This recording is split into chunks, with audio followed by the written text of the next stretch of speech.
obrigado y muy buenas noches. Muchas gracias por darme la palabra. Y veo que son entre 20 y 40 minutos. Creo que he preparado bastante material, así que es posible que algunas diapositivas o me las salte o solo haga comentarios muy superficiales.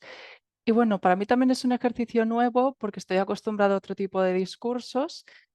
No sé si habéis utilizado en algún momento una herramienta que está disponible en Internet que se llama Speech Repository, que es un repositorio de discursos de la Comisión Europea. Y bueno, pude grabar varios discursos para ellos y es un formato muy distinto porque son 5, 10 minutos, tengo muy claro lo que voy a decir. Aquí tengo un tema muy abierto, he preparado mucho material, pero no sé qué voy a decir y qué no. Así que también para mí es un ejercicio nuevo. Y esta es mi pregunta de hoy.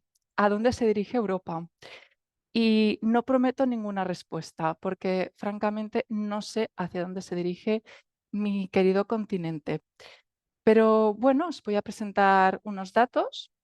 Os voy a intentar dar en primer lugar una contextualización para entender, vamos a decir así, el punto de partida o cuál es, digamos, la situación actual. Y luego os voy a dar pues algunos datos interesantes de algunos países y a partir de aquí también os voy a dar unas conclusiones, pero no son para nada unas conclusiones cerradas, sino que van a ser más bien preguntas u observaciones. Pero desgraciadamente la verdad no la domino. Entonces, ¿cuál es el contexto en el que nos encontramos? Pues como todo el mundo, en esto no hay diferencias, obviamente estamos ante la sociedad pospandémica. El coronavirus también fue muy duro para nosotros, como lo fue en Brasil. Pero hubo diferencias entre países. Por un lado tenemos países como Italia o España, donde realmente tuvimos un confinamiento duro, no podíamos salir, simplemente se podía salir para ir al supermercado o sacar el perro a pasear, pero estas eran básicamente las actividades contempladas. En algún momento se permitió que saliesen los niños, pero realmente nos pasamos 3 meses en casa. Y en otros países como Reino Unido o Alemania, fue más, que se animaba a no salir de casa o, por ejemplo, sí que se podía salir a hacer deporte o había una persona de confianza con quien te podías reunir. Unas reglas más laxas, menos duras. Pero en general creo que nos pasó factura a todos.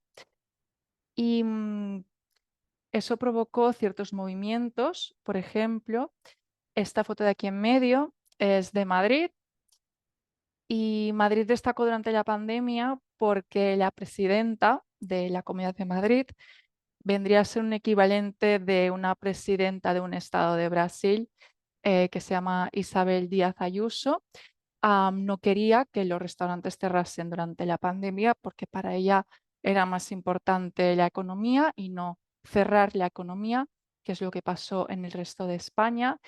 Y esto pues le ganó mucha popularidad en el sector de la restauración, obviamente.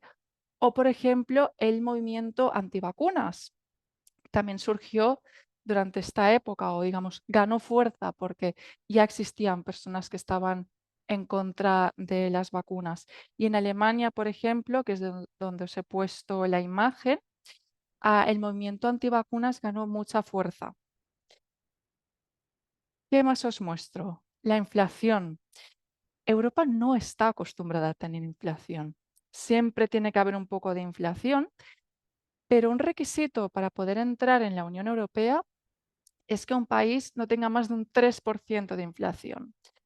Como veis en el gráfico de la derecha, en la zona euro la inflación se situó en el 10,7%. Esto fue un shock, fue traumatizante. Os podéis imaginar que salían las noticias constantemente. Obviamente hubo diferencias entre países. Francia y España no sufrieron tanta inflación, pero países como Alemania, una economía muy estable, la inflación subió hasta el 11%. Como os podéis imaginar, esto causó malestar en la sociedad. Creo que es una de las ideas que os quiero transmitir hoy.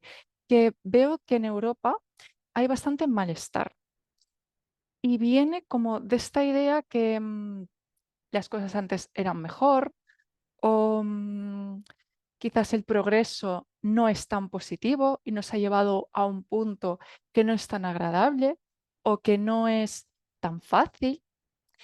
Y iré relacionando esta idea con cosas que han ido pasando y que iréis viendo a lo largo de la presentación, pero creo que la inflación y este nivel de inflación que no se había producido en 60 o 70 años, creo que nos tenemos que remontar a la Segunda Guerra Mundial para llegar a una situación así, ha despertado este malestar, este enfado en la población. Y obviamente los conflictos. Por un lado, la guerra en Ucrania, que como tal, o digamos, la parte de la guerra que realmente nos afectó al resto de Europa empezó el 24 de febrero de 2022. ¿Y por qué nos afectó tanto? Porque la guerra es entre Ucrania y Rusia y hasta 2022 Rusia era el principal proveedor, el principal suministrador de gas de casi todos los países europeos. De manera que estar en guerra con Rusia y sobre todo el hecho de que la Unión Europea apoyase a Ucrania de una forma tan abierta y tan decidida, y sigue siendo el caso, provocó un conflicto con Rusia. Incluso hubo quien se planteó, ¿tendremos gas el próximo invierno? ¿Tendremos calefacción el próximo invierno? Y de hecho, como curiosidad, casi todos los edificios públicos, al menos de las instituciones europeas, pero me consta que en instituciones nacionales también se tomó esta medida, se bajaron 2 grados todos los sistemas de calefacción, todo el consumo energético se redujo por si había falta de gas. Que luego al final no le ha faltado gas a nadie, pero el precio subió muchísimo, esto os lo mostraré más adelante, y fue más el peso psicológico y el miedo. Y luego también os quería comentar, obviamente, el conflicto en Gaza. Con el conflicto de Gaza no tenemos consecuencias económicas directas, pero sí que ha sido un tema que ha marcado no tanto la agenda política, pero sí que ha habido una parte considerable de la población que se ha manifestado a favor de un bando o a favor de otro. Ha habido países como Francia que se han encontrado en una posición muy compleja, porque por un lado Francia es el país con más judíos de Europa, pero por el otro lado tiene una comunidad musulmana enorme, de manera que os podéis imaginar mm, lo caldeada que podía estar la situación por un bando y el otro. Y la retórica ha cambiado mucho. En un inicio, mm, la presidenta de la comisión, casi todos los países estaban completamente a favor de Israel. Había un discurso en el que sobre todo se hablaba de los rehenes, de la necesidad de liberar a esos rehenes. Conforme ha ido pasando el tiempo y conforme han ido ocurriendo bombardeos, conforme han ido llegando imágenes, cada vez ha habido más figuras públicas, más presidentes que han ido cambiando ese discurso, ha ido cambiando esa narrativa pro-Israel y nos hemos ido acercando más a una narrativa pro-Palestina. Obviamente hay diferencias entre países, pero por lo general ha habido como este cambio, como esta evolución. Luego, obviamente, no lo podía obviar, pero desde estos últimos meses ha habido una figura no europea que ha marcado nuestras vidas, y obviamente es Donald Trump, por varios motivos. Obviamente, el principal es la guerra comercial. Aquí creo que estamos todos en el mismo bando, porque Brasil también ha tenido sus encontronazos, como decimos en España, sus conflictos. Que al final ha habido un pacto entre Estados Unidos y la Unión Europea que ha recibido muchísimas críticas porque se considera que nos hemos rendido, no hemos luchado suficiente. La opinión pública es bastante negativa. en cuanto a este acuerdo. Y luego ha habido otro tema que también nos afecta, además nos afecta el dinero, el bolsillo, y eso siempre duele, y es el gasto en defensa. Casi todos los países europeos forman parte de la OTAN, que es una coalición militar, y según Donald Trump, los países europeos no aportaban suficiente, de manera que todos tenían que invertir como mínimo un 5% del PIB y casi todos los países europeos se han comprometido a ese objetivo. Con diferencias, pero este ha sido el discurso general. Y después de esta contextualización, y me olvidaba el último punto, esto es lo que he añadido, porque lo mencionaba en las conclusiones, pero no lo mencionaba en el cuerpo de la presentación, es el cambio climático. No me voy a meter mucho en este tema, no voy a dar muchos detalles, porque todo lo que vienen a ser políticas climáticas, sobre todo, se adoptan a nivel europeo, a nivel de Unión Europea, y luego se adaptan, se transponen a los distintos países. Y aquí quizás me voy a centrar más en realidades nacionales, pero es un tema muy importante. Europa, en muchas ocasiones, digo Europa, pero debería decir la Unión Europea, se ha comprometido en ser líder mundial en la lucha contra el cambio climático. Hay muchas medidas que ya se han adoptado y que en algunos casos quizás no son del agrado de todos porque nos hacen la vida un poco más difícil. Incluso hay bromas de las botellas de plástico que ahora en Europa los tapones no se pueden separar de la botella, están enganchados. Y hay muchas personas que se quejan de lo incómodo que es beber de las botellas de plástico debido a este cambio. Pero hay muchas más medidas que se han ido adoptando, pero es un tema tan complejo que podría solo hablar de esto durante 40 minutos. Pero os he puesto esta viñeta humorística del periódico The Guardian porque en estos meses, que ahora es verano, en Europa, debido al cambio climático, hay muchísimos incendios, muchísimos. España está literalmente ardiendo. Muchísimos lugares de España tienen incendios activos. Hubo un incendio muy grave en el sur de Francia que incluso produjo que se cortara una autopista muy importante, que es la que llega a la frontera franco-española, de manera que el tráfico por carretera entre España y Francia estaba cortado por este incendio. Y bueno, es la broma, ¿no? De ¿a dónde me voy de vacaciones que no haya un incendio? Pues desgraciadamente, si alguien viaja por el sur de Europa, no es una mala pregunta, porque es lo que está ocurriendo. Ahora sí, paso a los países de los que voy a hablar, porque al final sí que es cierto que gracias a la Unión Europea hay realidades muy parecidas, compartimos legislación y somos un continente pequeñito, ¿no? Somos incluso, todos juntos somos menos que Brasil, pero a pesar de eso sí que tenemos algunas diferencias. Y he pensado que estos 6 países, supongo que reconoceréis las banderas, pero voy a hablar de Portugal, de España, de Francia, de Reino Unido, de Alemania y de Italia, pues creo que estos 6 países son los más relevantes para un público latinoamericano o brasileño porque son los países con mayor población, excepto Portugal. Creo que son los países en los que más se habla, que tienen más peso político. Al final, mm, aunque son realidades distintas, pero tenemos, por un lado, os lo he detallado aquí, Francia, Italia y Alemania son 3 de los miembros fundadores de la Unión Europea.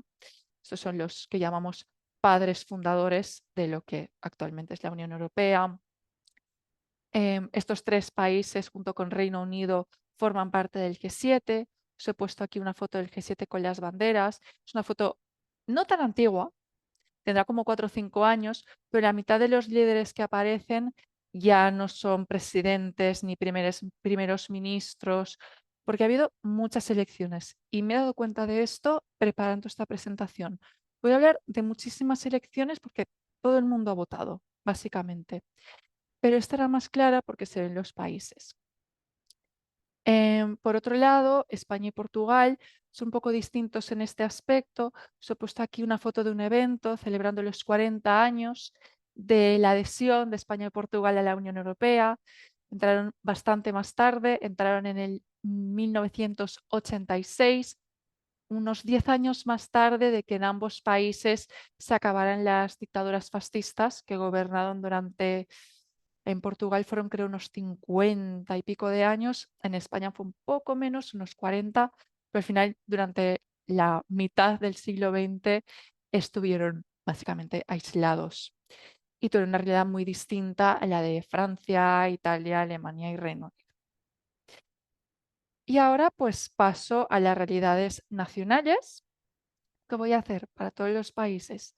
Os voy a presentar quién está gobernando para que entendáis un poco el color político y a partir de aquí voy a mencionar temas que han marcado la agenda política o que son relevantes y que he pensado que os pueden ser de ayuda por si aparece en algún discurso o algún encargo, porque creo que son temas que pueden aparecer o que se pueden mencionar. En el caso de Portugal, tenemos por un lado el primer ministro, que en estos momentos es Luis Montenegro, por otro lado el presidente de la República, que es Marcelo Rebelo de Sousa. El presidente en Portugal no tiene un papel político como tal, pero sí que tiene que firmar las leyes, tiene que aceptar las leyes. Y esto tiene su importancia por un tema del que os voy a hablar.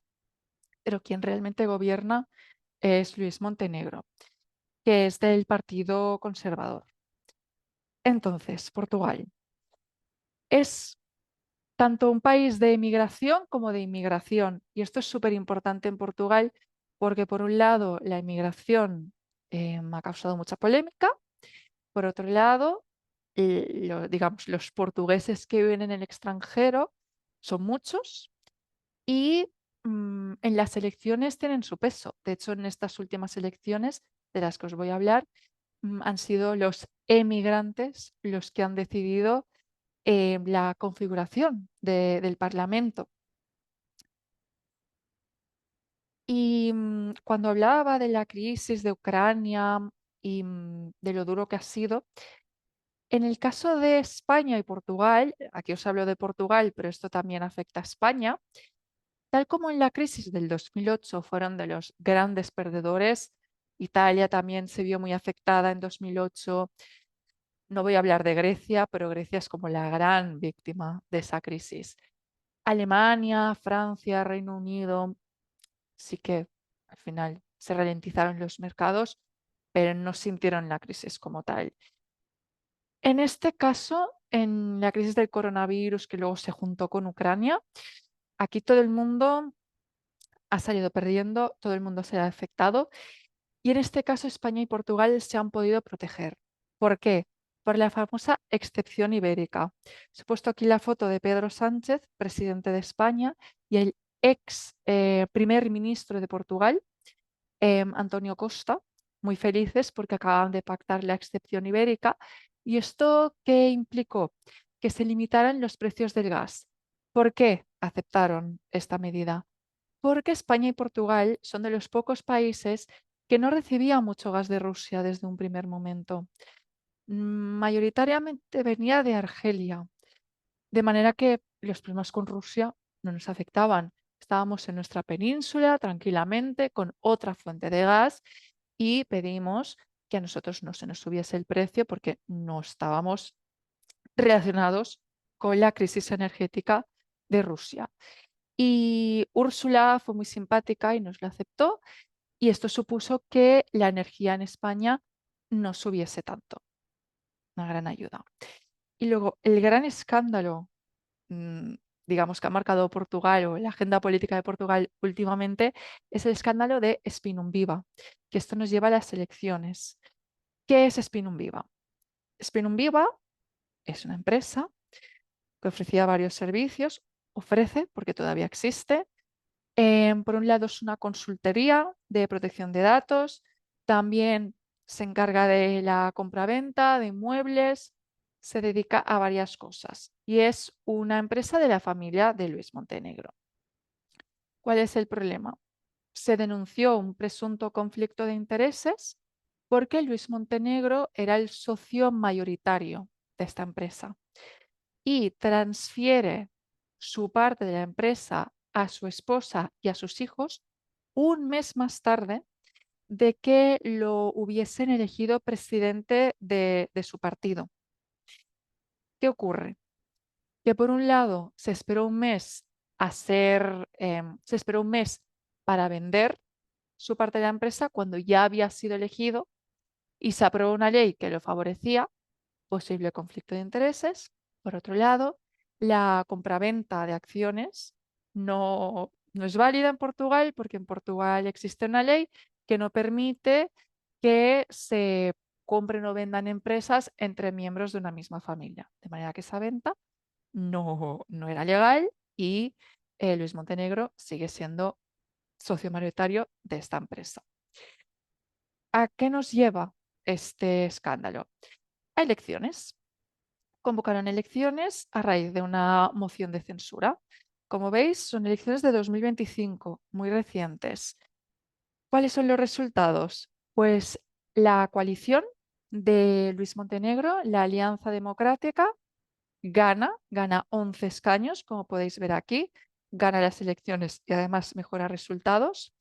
En segunda posición, gracias a los votos del extranjero, lo que comentaba anteriormente, se sitúa la extrema derecha, el partido Chega de André Ventura, y los socialistas, quienes habían presentado la moción de censura, tienen uno de los peores resultados de la historia, pierden 20 escaños y el presidente de los socialistas, Pedro Nuno Santos, dimite, abandona su cargo.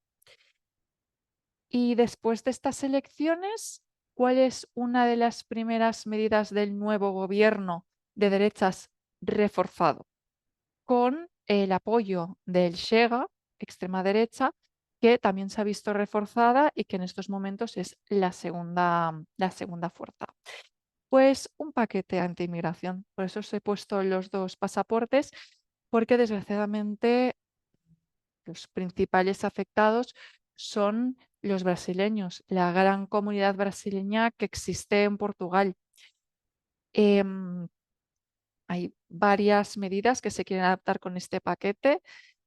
Una de las principales es que ya no se puede entrar en Portugal como turista y luego solicitar un visado de trabajo, que es lo que hacía mucha gente, y también se quiere aumentar de 5 a 10 los años de residencia legal para poder solicitar la nacionalidad. Este paquete, que se aprobó en el Parlamento con los votos del partido de Montenegro y con los votos de la extrema derecha, el presidente del que os hablé al principio, Marcelo Rebelo de Sousa, lo veta porque hay partes de este paquete que se consideran anticonstitucionales. Y esto ocurre este mes, en agosto de 2025, así que esta historia está abierta. Veremos qué ocurre, si van a aprobar un nuevo paquete, si se va a abortar misión y este paquete al final no se va a aprobar. Esto queda abierto. Y dicho esto, paso a España. España. ¿Quién está gobernando? Pues pasamos de un partido, perdón, de un país gobernado por la derecha a un país gobernado por la izquierda. Tenemos el presidente del gobierno, que es Pedro Sánchez, del Partido Socialista. Por otro lado tenemos al rey, Felipe VI. Una de las cosas que creo que es más importantes en España es la subida del salario mínimo, que es algo que en otros países también ha aumentado el salario mínimo, pero no creo que haya aumentado de una forma tan exponencial. Nos vamos a centrar en los datos a partir de 2005 porque antes del 2002 no teníamos el euro, teníamos las pesetas y las cifras son muy difíciles de comparar. Si os fijáis en 2010, que estábamos en 633 euros, veis que hay como aquí como un altiplano, que no hay ningún tipo de subida durante varios años. Durante estos años, la vida, el coste de la vida aumentó bastante. Y a partir de 2018 es una montaña rusa que sube, sube y sube. Aquí es cuando Pedro Sánchez entra en el gobierno y es algo que podría decir de España en estos momentos, que ha habido mucha estabilidad, Estamos en la segunda legislatura de un gobierno socialista. En otros países ha habido mucho cambio. En Portugal, cuando lograron la excepción ibérica, estaban los socialistas, ahora está la derecha. Los otros países de los que voy a hablar también ha habido cambio de colores. Aquí no, por ahora. Y ha habido una subida del salario mínimo enorme, como podéis ver, precisamente en un momento de mucha inflación. Os podéis imaginar que para las personas que tienen salarios menores los ha salvado, literalmente. Y luego, la política en España, y creo que está pasando en casi todos los países últimamente, desgraciadamente, pero creo que en España tenemos mucha cultura de tensión, de una lucha constante entre la izquierda y la derecha. Por un lado, en la izquierda tenemos el Partido Socialista, más conocido como PSOE. En la derecha tenemos el Partido Popular, más conocido como PP. No me voy a adentrar en esto porque es muy complejo y no tenemos tiempo, pero han surgido casos de corrupción por los dos lados. Que si, por ejemplo, el novio de Isabel Díaz Ayuso, que es la presidenta de la Comunidad de Madrid, también se ha hablado de la mujer de Pedro Sánchez, también se ha hablado de el caso Ábalos. Ábalos es un exministro del Partido Socialista. Han salido casos de corrupción por todos lados. También, por si no lo sabéis, España tiene dos ciudades que están en el continente africano, que se llaman Ceuta y Melilla. Entonces, estas dos ciudades están en Marruecos, o sea, están al lado de Marruecos, pero son españolas.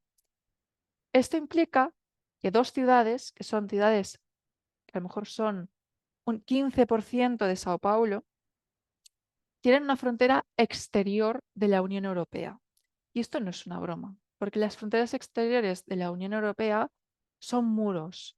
Tanto que se habla del muro de Estados Unidos. En Europa el muro ya existe, está electrificado, tiene policía, tiene la última tecnología que os podáis imaginar. Y Ceuta y Melilla tienen dos de estas fronteras exteriores y ha habido muchos escándalos, gente que ha muerto en la frontera. De nuevo, no os lo puedo explicar con detalle porque creo que sería muy complejo también, y muy triste, pero son temas que salen, que surgen en el debate político. Y en estos momentos la situación que tenemos es que el PSOE tiene el gobierno central, tiene el gobierno de todo el país, pero muchas comunidades autónomas, que es el nombre que reciben las regiones en España, están gobernadas por el Partido Popular, en muchos casos en gobiernos de coalición con el partido Vox, que es el partido de extrema derecha. De manera que los dos partidos tienen poder, porque España está muy descentralizada, de manera que hay muchas competencias que dependen de las comunidades autónomas y no del gobierno central. Y otro motivo por el cual ha habido mucho enfrentamiento entre PP y PSOE es algo muy triste que ocurrió en octubre de 2024, que es este acrónimo que hemos empezado a usar ahora como 15 años aproximadamente, que es la DANA. DANA significa depresión aislada en niveles altos. Y esto básicamente viene a ser una lluvia torrencial. Y esto en el Mediterráneo ha pasado toda la vida. ¿Qué ocurre? Que con el cambio climático estas lluvias torrenciales están ocurriendo con más frecuencia y están siendo más fuertes. Y en octubre de 2024, que en España es otoño y estas lluvias torrenciales suelen ser en otoño, pues llegó una de estas lluvias torrenciales. El problema es que desde el gobierno autonómico, gobernado por el Partido Popular, la alerta meteorológica no se hizo llegar cuando tocaba. ¿Qué pasó? No se desalojaron zonas inundables, los niños estaban en la escuela, los adultos estaban en el trabajo y pasó, pues bueno, ya veis el desastre en esta fotografía, los coches que se perdieron, los más de 200 muertos que tuvimos que lamentar y pueblos de la periferia de Valencia capital que quedaron completamente inundados, casas completamente destrozadas y que la ciudad de Valencia estuvo desconectada del mundo durante a lo mejor un mes. Era imposible llegar.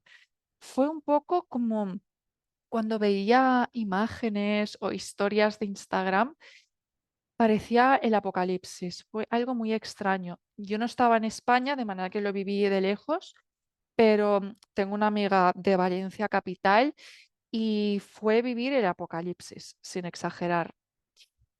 Y el último suceso que voy a mencionar de España es muy reciente, es de este mes de julio de 2025 y también está relacionado con la inmigración, y es lo que ocurrió en Torre Pacheco.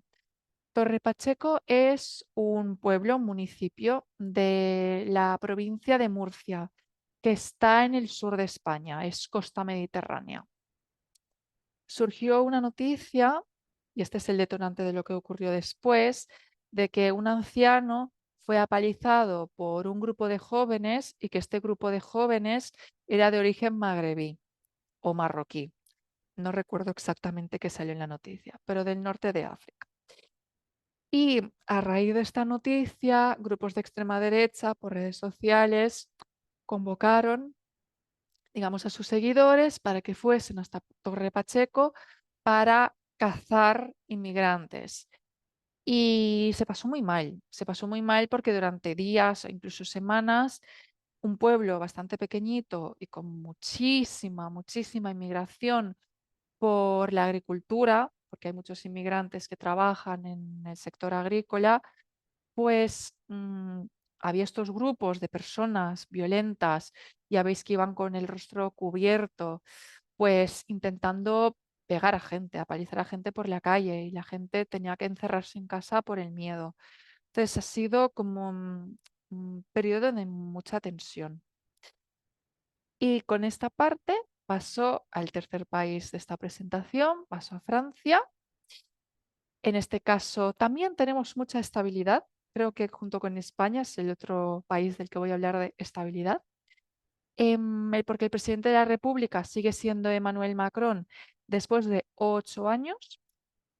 Un comentario, en Francia las elecciones presidenciales son cada 5 años, de manera que está en su segunda legislatura y si todo sale bien, le quedan 2 añitos más. Donde ha habido menos estabilidad ha sido con los primeros ministros. Actualmente es François Bayrou, pero os muestro aquí los últimos primeros ministros. En las dos primeras fotos tenéis los primeros ministros del gobierno anterior. Aquí todavía no estaba Macron en la presidencia y los dos ocuparon el puesto 2 y 1 año respectivamente. Aquí ya había elecciones. Luego, en el primer quinquenato de Macron, en la primera presidencia, más o menos hubo estabilidad, 3 años, 2 años, aquí también 2 años, pero es a partir de 2024 donde tenemos a 3 primeros ministros en 12 meses. Y esto no es normal. Y esto lo que demuestra es que ha habido mucha desestabilidad. ¿Qué ha pasado? Bueno, en primer lugar, Em, algo que creo que es súper importante mencionar es el artículo 49.3 de la Constitución. Me diréis, ¿por qué me hablas ahora de un artículo de la Constitución? Porque este artículo permite que el primer ministro, no el presidente, el primer ministro, apruebe leyes sin necesitar la votación de la Asamblea Nacional, que es el Parlamento francés. Y esto se ha utilizado más de lo habitual para aprobar determinadas leyes, como una reforma de las jubilaciones que generó muchas manifestaciones como la que veis aquí. Esto ha provocado muchas protestas y mucho malestar, el malestar del que hablaba anteriormente. Luego ha habido elecciones legislativas que no son presidenciales, por esto ha habido cambio de primer ministro, pero no de presidente. ¿Y qué ocurrió en estas elecciones legislativas? Macron convoca estas elecciones porque en las elecciones europeas su partido sacó muy mal resultado y la extrema derecha sacó un muy buen resultado y ganó las elecciones. Entonces convocó elecciones legislativas. Una decisión que fue muy criticada porque mucha gente lo que entendió es que iban a vender la Asamblea Nacional, que iban a vender el Parlamento a la extrema derecha. Hay dos vueltas. En la primera vuelta ganó la extrema derecha. ¿Qué ocurre en la segunda vuelta? Que el nuevo Frente Popular, que es una coalición de varios partidos de izquierdas, incluye socialistas, ecologistas, comunistas, otro partido de izquierdas muy importante que se llama Francia Insumisa. Todos estos partidos se juntan para, digamos, evitar que gane la extrema derecha. Pues en la segunda vuelta, esta coalición y el partido de Macron se ponen de acuerdo para retirar al candidato que obtuvo menos votos en la primera vuelta, para que en la segunda vuelta solo haya un candidato contra la extrema derecha y así no se dividen los votos. Por ese motivo, si veis los números de la segunda vuelta, realmente quien tiene más votos es la opción de la extrema derecha, el reagrupamiento nacional de Jordan Bardella, que sacó 10 millones. Pero claro, como esto va por escaños, si tenemos en cuenta el número de escaños, gana la izquierda y en segunda posición queda el partido de Macron, que el candidato era Gabriel Attal. Lo que pasó después de esto es que al final el primer ministro que tenemos actualmente, François Bayrou, no es de la coalición de izquierdas, sino que es del partido de Macron. Y esto fue muy criticado y los partidos de la izquierda lo vivieron con mucha indignación. Y para acabar con Francia, os hablo de esta ley, la ley Duplom, es algo también muy reciente, de 2025, y esta ley tiene que ver con agricultura y lo que se quiere hacer con esta ley es levantar ciertas restricciones que se habían impuesto hasta ahora, que eran medidas para proteger el medio ambiente o para, digamos, seguir con la línea de la Comisión Europea. Por ejemplo, Francia había prohibido unos plaguicidas que en el resto de la Unión Europea no van a tener que estar prohibidos hasta 2033. Pero Francia se avanzó y los prohibió antes. Y con esta ley lo que se quiere es volver a permitir el uso de estos plaguicidas hasta 2033, que entonces estarán obligados por derecho europeo a prohibirlos.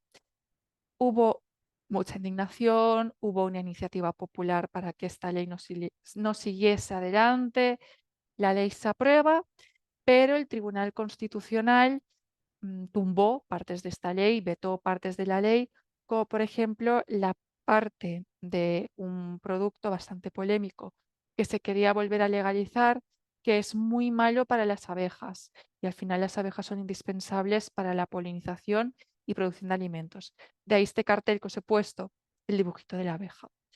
Pero sí que hay otras partes de la ley que se han aceptado, como la construcción de mega embalses para poder tener más recursos hídricos o ciertas medidas que ayudan o favorecen la ganadería intensiva, que como os podéis imaginar es algo que no gusta a los grupos ecologistas. Y con esto paso al Reino Unido, que es una realidad un poco distinta.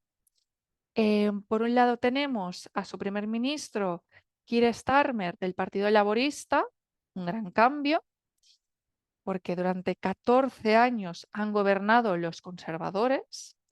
Y por otro lado tenemos el monarca, Carlos III, también un gran cambio, porque llevábamos 50 años con la reina. De hecho, a veces incluso a mí me cuesta entender que Reino Unido ya no tiene reina, se me olvida, pero sí, desgraciadamente falleció. Y obviamente tenía que mencionar el Brexit, porque es un antes y un después. Os he puesto esta imagen de los camiones, porque esta es una de las imágenes clásicas del comienzo del Brexit, y es la acumulación de camiones en la frontera. cuando los camiones salen del puente que hay entre Francia y Reino Unido, porque hay un puente que pasa por debajo del mar, tenían que esperarse ahí para pasar el control.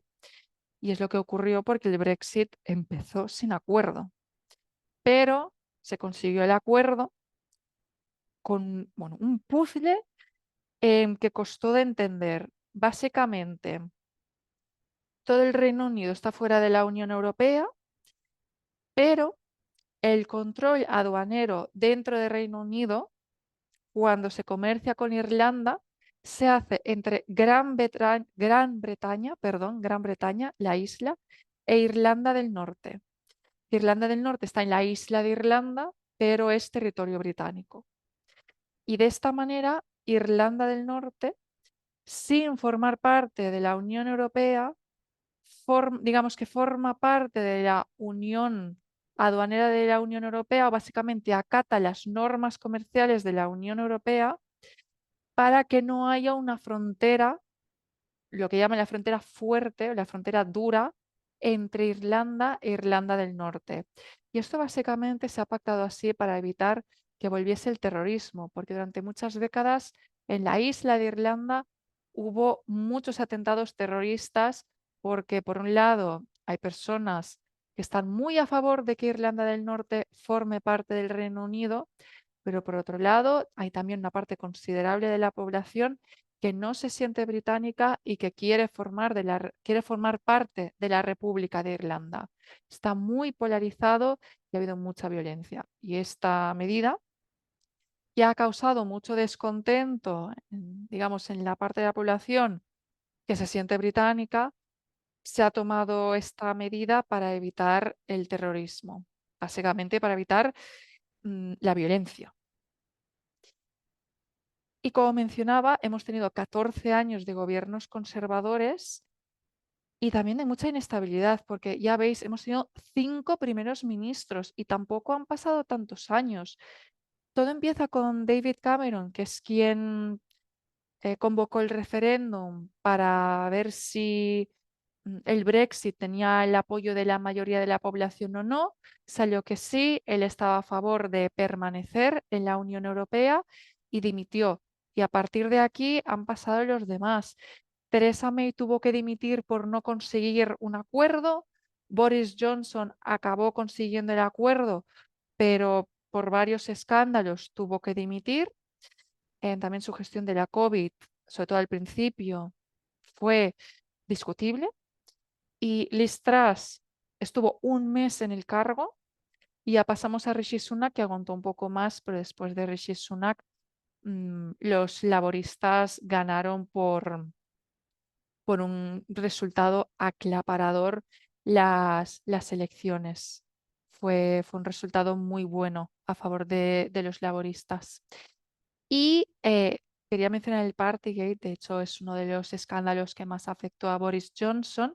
Estas fotos son de la época en la que había confinamientos, en la que todavía pues, no había vacunas disponibles para toda la población y se pedía a la población que practicasen el aislamiento social y las medidas, digamos, de protección, de mientras el primer ministro pues, celebraba fiestas en las que, como podéis ver, pues, no se respetaba mucho las normas y las medidas establecidas.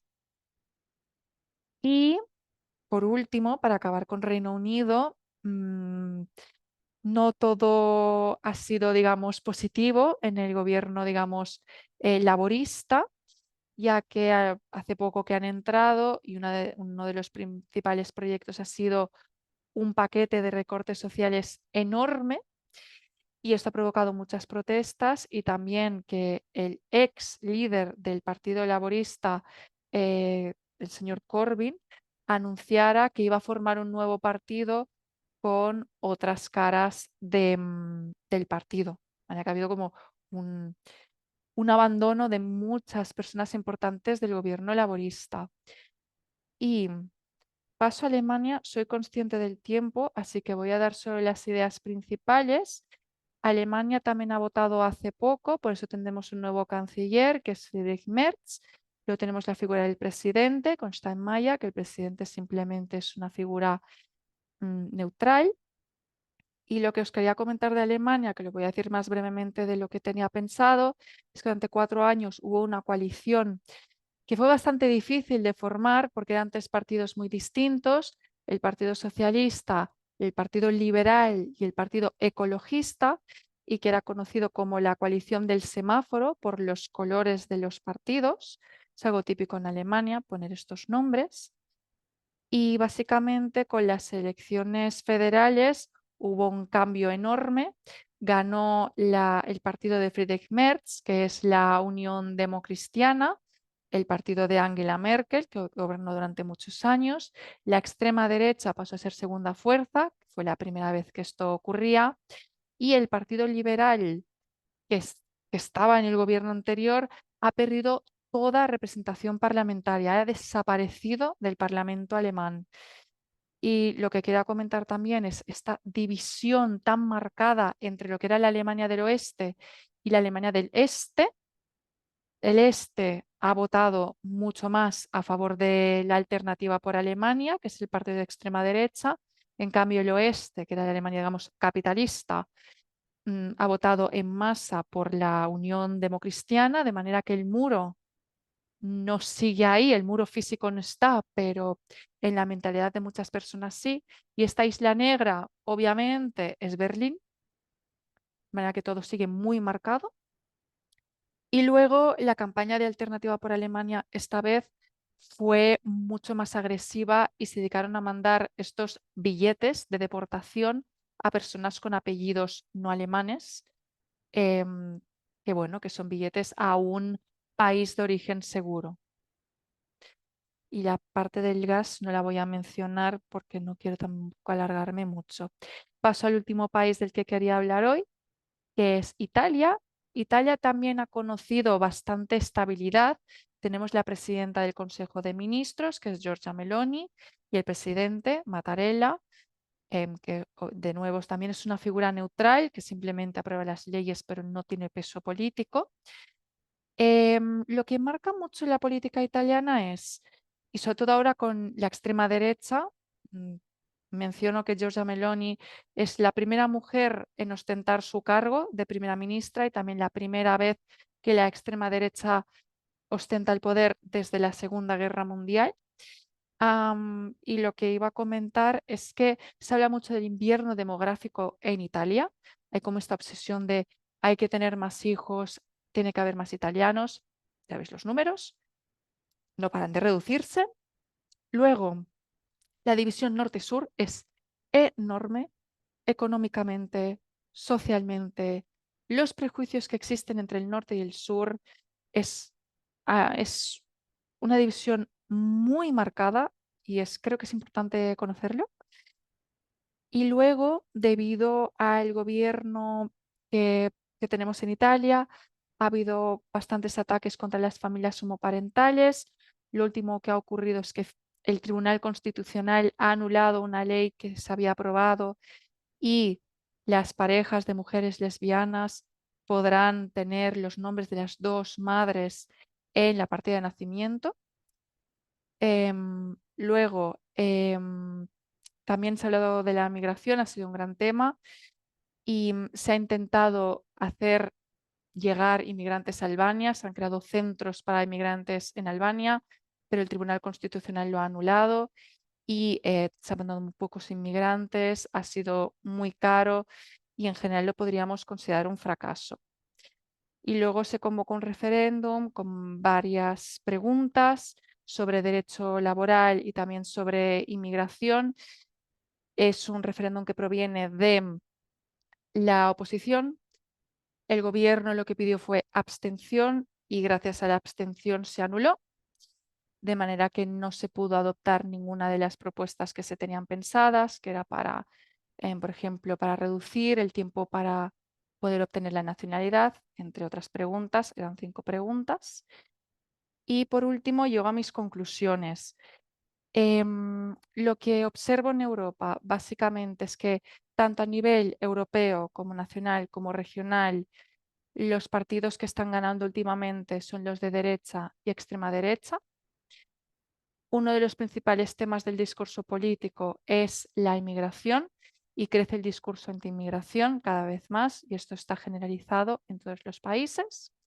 Por otro lado, en todos los países se habla de crisis demográfica, tenemos menos hijos, ya hace como 2 décadas que la inmigración está compensando esta baja natalidad, pero si reducimos la inmigración, ¿qué va a pasar con nuestro mercado laboral, con las jubilaciones? Veremos. No le menciono en ningún momento, pero la vivienda es un problema, sobre todo para los jóvenes, pero no voy a decir nada más porque no me quiero alargar. Y que al final la economía se ha recuperado de la COVID. No noto que en la economía europea haya rastros de la COVID. Los precios son más altos, no hemos vuelto a los precios pre-COVID, pero han subido los salarios. Ejemplo, el salario mínimo en España ha crecido muchísimo. En otros países también han subido los salarios. Y luego la guerra de Ucrania no nos ha afectado tanto como pensábamos porque se han conseguido otras fuentes de gas y al final los precios subieron mucho en 2022, pero ahora ya se han estabilizado. Es más que mucha gente se ha solidarizado con el pueblo ucraniano, han llevado muchos ucranianos a muchos países y al final pues ha habido más contacto. Y último, que es lo que he mencionado antes, el cambio climático. Las políticas verdes son muy importantes, sobre todo desde el nivel europeo, y luego lo que se decide en instituciones europeas se tiene que adaptar en las legislaciones nacionales, pues también es un gran tema. Y espero no haber hablado mucho, pero soy español, así que creo que está dentro de nuestro ADN. No sé cómo lo hacemos, pero es así. Y nada, con esto ha acabado mi presentación. Os agradezco mucho vuestra atención y si tenéis preguntas, pues no dudéis en ponérmelas. Muchas gracias.